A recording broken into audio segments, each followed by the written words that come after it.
Baik, sahabat-sahabat Inspirator Muda Indonesia, berjumpa lagi dengan saya, Kris Sakti, di channel Inspirator Muda Indonesia. Seperti biasa, saya akan menyapa Anda semuanya dengan salam saya. Assalamualaikum warahmatullahi wabarakatuh.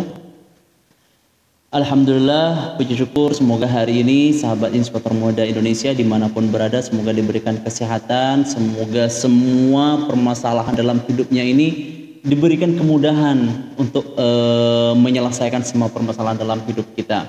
Inspirator Muda Indonesia, pada kesempatan kali ini saya akan sharing ya sebuah berita yang sangat menggemparkan, di mana sebagaimana kita ketahui, mungkin sahabat Inspirator Muda Indonesia sudah mengikuti berita ini, di mana ada satu di antara menteri dari Pak Jokowi terjerat kasus korupsi sebesar 8 triliun ya. Ini sangat luar biasa banyaknya gitu loh. Ini sangat fantastis sekali. 8 triliun uang yang dirugikan negara kita dikorupsi oleh menteri dan komplotannya. Di mana proyek ini proyek pembangunan tower ya, untuk menjangkau kecepatan internet di tempat terluar, terpencil, dan intinya di tempat-tempat yang jauh sekali dijangkau oleh sinyal internet seperti itu, kurang lebih seperti itu. Benar sekali apa yang disampaikan oleh Prof. Mahfud MD. Kapan hari saya sudah merilis sebuah video yang disampaikan oleh Prof. Mahfud MD itu, andaikan kita bisa memberantas korupsi yang ada di negara ini, andaikan orang yang menjabat sebagai pejabat pemerintah, ya ada yang memang lurus ya, tapi saya juga tidak bisa ya terbukti sekarang gitu loh. Banyak oknum pastinya yang punya kepentingan pribadi dan kelompok, sehingga korupsi itu sulit untuk diberantas. Andaikan korupsi itu bisa dihilangkan dari negara ini, maka bangsa ini bisa menjamin semua rakyatnya 20 juta per bulan tanpa kerja. Beneran, ini yang ngomong Abraham Samad dan juga Profesor Mahfud MD, dan saya rasa mereka tidak ngawur berdasarkan data yang mereka miliki. Cuma sampai sekarang korupsi ini di negara kita kok susah banget diberantas seperti itu. Di sini saya akan baca beritanya terkait Kominfo Johnny G. Plate, bukan Plat G ya. Jadi tersangka kasus korupsi BTS 4G bakti Kominfo. Dilansir dari kompas.com.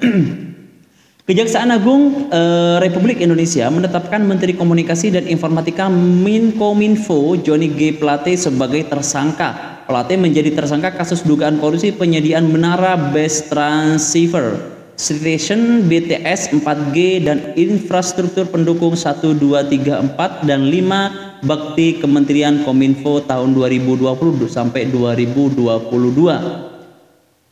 Direktur Penyidikan Jambitsus Kejagung Kuntadi mengungkapkan penetapan tersangka terhadap Plate terkait wewenang dia sebagai pengguna anggaran dan posisinya sebagai menteri. Ya,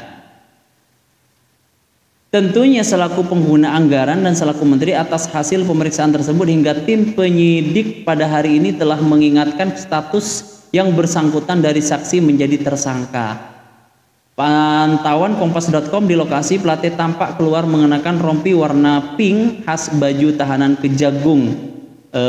Terangnya juga dilihat di tangannya, juga dilihat di borgol. Jadi sahabat Inspirator Muda Indonesia, menteri ini ditetapkan sebagai tersangka korupsi oleh Kejaksaan Agung atas penyalahgunaan anggaran ya, karena Pak Menteri ini yang memiliki wewenang untuk menganggarkan sebuah anggaran dan sekaligus sebagai menteri yang berkaitan seperti itu.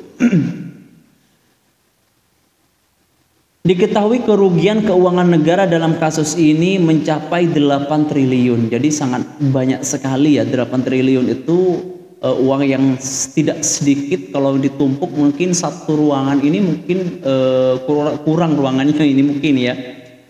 Sehingga sahabat Inspirator Muda Indonesia, Kejagung juga menetapkan 5 orang tersangka, salah satunya Direktur Utama Dirut Bakti Kominfo Anang Ahmad Latif ya. Jadi yang jadi tersangka tidak hanya